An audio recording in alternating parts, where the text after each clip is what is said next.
नमो नमो सरकार सीधे आई आपके द्वार के अंतर्गत ग्राम थाला दिधावन में लोक स्वास्थ्य शिक्षा मंत्री नरेंद्र शिवाजी पटेल के साथ में समस्त भाजपा कार्यकर्ता और आमजन मौजूद रहे। मंत्री शिवाजी पटेल ने हर छोटी बड़ी समस्या का निराकरण तुरंत करवाया।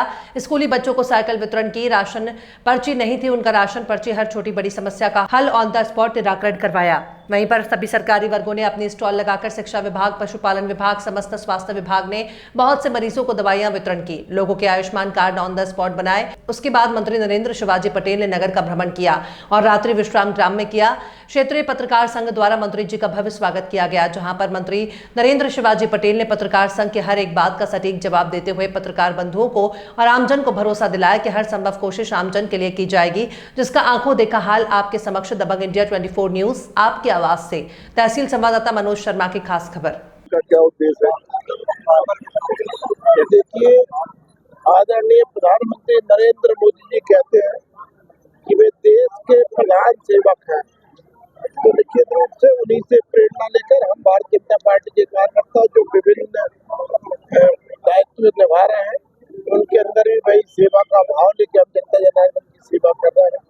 आज मुझे थाला दिधावन गाँव आने का अवसर मिला है, क्योंकि एक विधायक के रूप में मैं यहाँ से चुना गया हूँ, तो मेरा मन है कि पूरे क्षेत्र की जनता जनार्दन की सेवा माननीय प्रधानमंत्री जी और हमारे यशस्वी मुख्यमंत्री डॉक्टर मोहन यादव जी की भावना के अनुरूप हम अपने क्षेत्र में विकास कर सकें।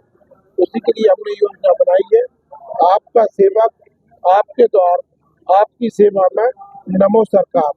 नमो का अर्थ है आदरणीय नरेंद्र मोदी जी तथा डॉक्टर मोहन यादव जी की जो डबल इंजन की सरकार है, तो नमो सरकार आज थाला दिधावन गाँव में आई थी। हमारे यहाँ पर जो भी जनता जनार्दन की तरफ से समस्या आई है, उनका निराकरण करने का प्रयास किया। जो बीपीएल कार्ड बनने से पात्रता आ रही है, उनको बनाने का काम कर रहे हैं। Ayushman card on the spot बना रहे हैं। पूरा स्वास्थ्य विभाग आया था, तो स्वास्थ्य परीक्षण भी किया है, गाँव वालों को दवाइयों की आवश्यकता थी उनका वितरण भी किया है। तो पूरा सरकार आज यहाँ पर था और जिस तरह की भी ग्रामीण लोगों की आवश्यकता है, तो उनकी पूर्ति करने का प्रयास कर रहे हैं।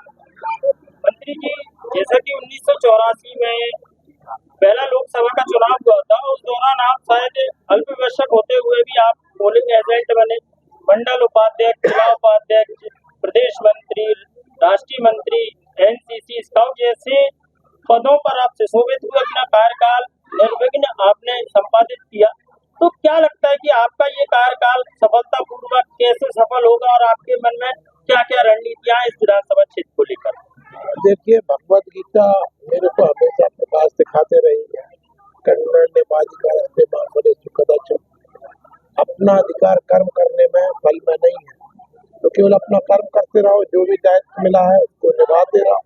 इस भाव से ही आज यदि जनप्रतिनिधि के रूप में विधायक चुना है, पार्टी नेतृत्व ने आदरणीय मुख्यमंत्री महोदय ने मंत्री पद का दायित्व दिया है, तो उसका मैं जनता जनार्दन के साथ में ईमानदारी से अपने दायित्व का निर्वाह कर सकूं, बस निरंतर इसी का प्रयास है। क्योंकि आपके रहते हुए रेत माफियाओं में काफी हड़कंप है, पर कहीं ना कहीं थोड़े बहुत ड्रग्स माफिया पैदा होते जा रहे हैं इस विधानसभा क्षेत्र में। देखिए, मैंने पहले भी कहा, बार बार कहा, किसी भी तरह के आवाज आने की कार्य करने वाले लोगों को उदयपुरा की विधानसभा पर मैं इंच मात्र भी जगह नहीं बनने दूंगा। जिस तरह से आपने स्वयं बताया है कि रेत माफिया के खिलाफ हमारा प्रशासन लगातार कार्रवाई कर रहा है, तो आपने भी संज्ञान में लाए हैं, किसी भी तरह के नशीले पदार्थों का यहाँ पर फैलाने का काम किया जाएगा, कठोर दंडात्मक कार्रवाई के खिलाफ की जाएगी। मेरा प्रश्न है कि मतलब अभी जो धान और सोयाबीन की कटाई चल रही है, अभी इसमें प्रशासनिक अमला साथ दे, तो जहाँ जहाँ गौशालाएं हैं या जहाँ पर कर सकते हैं, तो बहुत अच्छी व्यवस्था हो सकती है। बिल्कुल, देखिए, निश्चित रूप से गाय की व्यवस्था सुचारू रूप से हो जाए, गौशाला की व्यवस्था सुचारू रूप से चलते रहे, इसलिए मध्य प्रदेश की सरकार लगातार प्रयास कर रही है। आपने भी जो सुझाव दिया वो भी स्वागत योग्य है, उस दिशा में सरकार प्रयास करेगी। जिस प्रकार से बीजेपी अपना सदस्यता अभियान चलाती है, विकास यात्रा चलाती है, खास उसी प्रकार से बीजेपी और जो हमारे स्थानीय अधिकारी हैं, और हमने देखा है कि ग्रामीण क्षेत्रों में अभी भी लाशों को सिर पर लेकर ढोना पड़ता है, कहीं कहीं रास्ते नहीं है। बात नहीं पहुंची है ग्रामीणों की? ना देखिए, आपने जो बात कही है ये अब स्थिति ऐसी बची नहीं है। अब तो अधिकतर जगह पक्की सड़कों का निर्माण हो गया। अटल बिहारी वाजपेयी जी की देन है कि हर गांव आज पक्की सड़क से जुड़ा हुआ है। हमारे यशस्वी मुख्यमंत्री डॉक्टर मोहन यादव जी ने तो सब वाहन की भी योजना बनाई है। उस सब वाहन के माध्यम से टेंडर निकल चुके हैं। उन सब वाहनों के माध्यम से जो भी शासकीय संस्थानों में यदि कोई दुखद मृत्यु होगी उनको घर तक के पार्थिव शरीर को ससम्मान पहुंचाने का प्रयास की सरकार।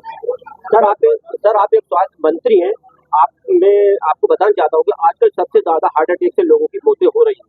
वो ग्रामीण क्षेत्रों में जहाँ पर प्राथमिक स्वास्थ्य केंद्र है वहाँ पर अगर किसी को हार्ट अटैक होता है वो जो प्राथमिक स्वास्थ्य केंद्र में लाया जाता है वहाँ पर कोई सुविधा नहीं होती, जिसके चलते उनकी मौत हो जाती है। और इसके विपरीत अगर नर्सिंग होम है या सरकारी बड़ा हॉस्पिटल है वहाँ पर अगर मौतें होती है तो उसको बचाया जा सकता है।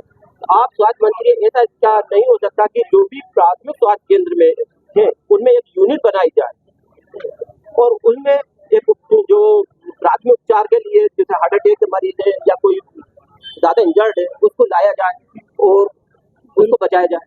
बिल्कुल, आपका प्रश्न बहुत अच्छा है और प्रश्न भी कह सकता हूँ मैं, उसको सुझाव भी कह सकता हूँ। सरकार इस दिशा में निरंतर काम कर रही है। हमारी पूर्ववर्ती कांग्रेस की जो सरकारें रही उन्होंने जो शिक्षा नीति बनाई उसका दुष्परिणाम है कि हमारी जनसंख्या जिस तेजी से बढ़ी और जिस अनुपात में बढ़ी उस अनुपात में डॉक्टर नहीं बने क्योंकि उन्होंने चिकित्सा शिक्षा का विस्तार किया नहीं।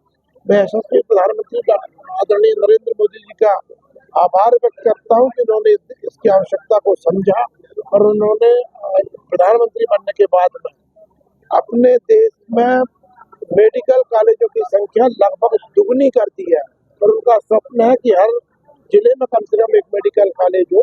तो हमारे जो डॉक्टरों की आवश्यकता है उनकी पूर्ति जब मेडिकल कॉलेजों की संख्या बढ़ रही है, जब डॉक्टरों की संख्या बढ़ेगी तो निश्चित रूप से हम प्राथमिक स्वास्थ्य उप स्वास्थ्य केंद्र तक भी अपने प्रशिक्षित डॉक्टरों को रख पाने में सफल होगा। प्राथमिक स्वास्थ्य केंद्र में जैसे भी एमबीबीएस डॉक्टर होता है उसको प्रशिक्षण देकर उसको नियुक्त किया जाए और वहाँ पर एक छोटी सी यूनिट खोल दी जाए ताकि जो भी पेशेंट आते हैं उनको प्राथमिक उपचार मिल सके। बिल्कुल बिल्कुल, मैंने कहा ना कि अभी क्योंकि अभी उतनी बड़ी संख्या में हमको विशेषज्ञ नहीं मिल पा रहा। मैंने विशेषज्ञ की बात आपको करी, उतनी बड़ी